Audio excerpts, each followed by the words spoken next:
Okay, I dropped the cat bank to the ground. In other words, I took it off the kickstand. And the handlebars to the seat ratio, the handlebars are a foot taller than the seat, the top of the seat cushion. So, and that's proportioned enough for me. I've ridden this thing around. I'm actually going to be sitting a little further back on the other machine. So, and on the other hand, these handlebars tip up, but for right now, that's the difference. Okay, the bike sits 2 feet off the ground, the handlebars sit 3 feet. This one here, standing these up at 3.5 inches, so that'll give me a 3-inch cushion and about a 1/2 inch rise. That's close enough for a measurement for what I'm doing. I know it's probably going to be another 1/4 inch, but that doesn't matter. And I ran something across here and measured it, and I only got 6 inches. So I think that's going to answer the question on how much higher we're going to make them. I think we're going to bring them up to 6 inches, and until the seat is on, I don't know if the bars are going to rake back like that, or if we're going to have to put a little curve into them like the cat has. See how the cats curve up like most bikes do? So I'm not sure, because I'm going to be sitting further back on this one. I didn't measure the distance, but I know the distance from here to the corner before was 11 inches longer. So I'm going to measure the top of the frame, see how much longer it is, and then we'll do some calculations with that. Well, I've used all of 24 inches on this bike of the pipe that I bought. We've come up with 2 1/4 with a spline. You can see the way this is before I weld them on. I'm going to machine these things smooth, and anywhere you see where you got the seam in the center that held it away, I'll fill that with weld and machine this flat. Then we'll put these on the bike. So when you look at it, it's nice at the end. So, but that's going to be more than wide enough for my feet. You don't want them too wide. So, I like that. We'll do the same thing with those.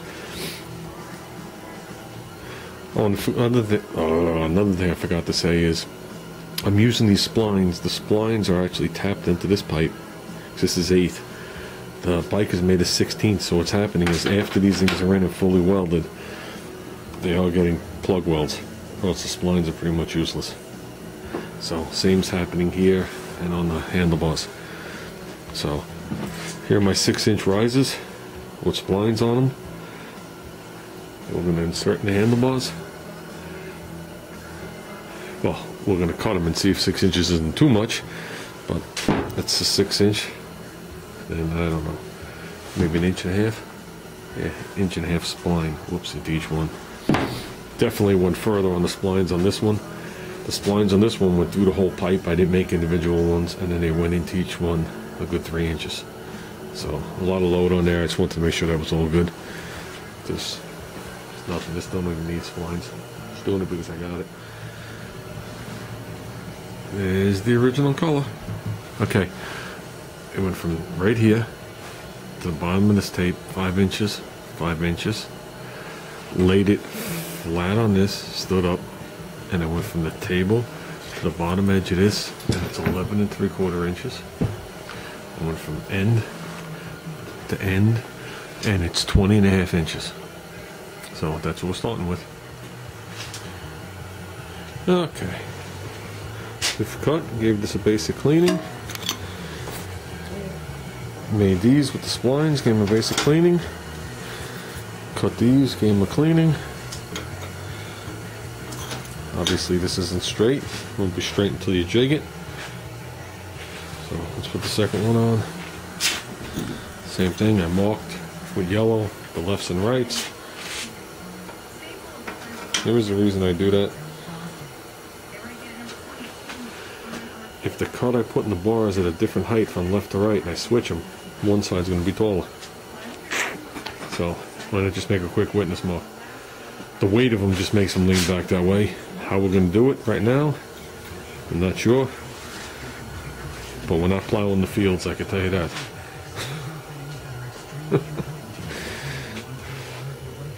I hate handlebars like that. It's supposed to push and pull, not go like this with your wrist. So that's the way they were. Maybe just a slight turn, maybe, I don't know. The thing to do right now is to get the bottom half of the bar jigged up to here and do those. At least that's the way I'm going to do it. So get those perfectly straight and on, then we'll work on the tops. We'll decide. Be easier to hold it and figure it out like that.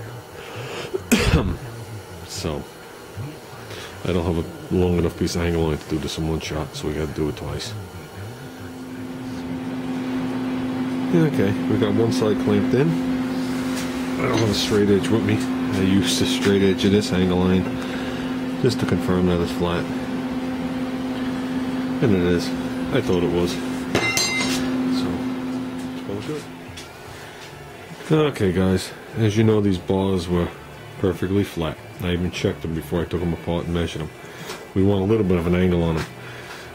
This is what I've come up with. I'll go by this side. I like that. Like I said, I haven't matched this side.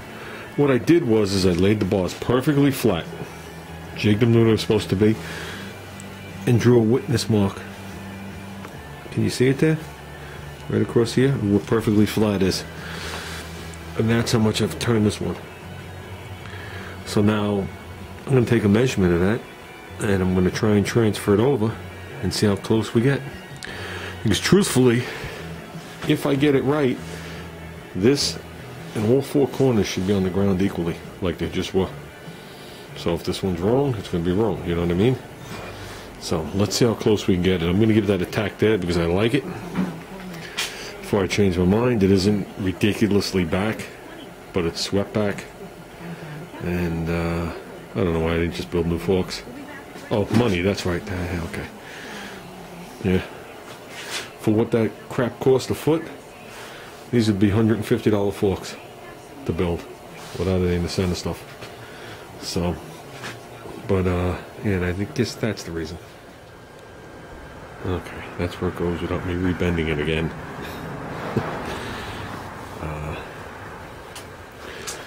Shorter than, it's taller than the handlebars. So, that seems like an awfully small spot for a big person like me to fit into. Oh, it does.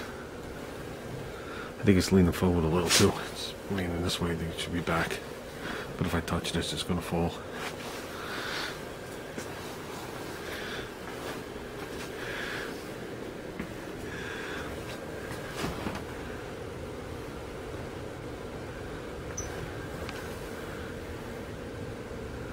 There you go. It's amazing how something as small as a sissy bar can make such a difference in the look. Wish I can climb in there and get in there, but I can't. Oh man, I think those handlebars are going to be close. So, yeah, sissy bar's definitely going to go back. This is going to be the end of it as soon as I touch it. Back there. So, well, that's it, guys.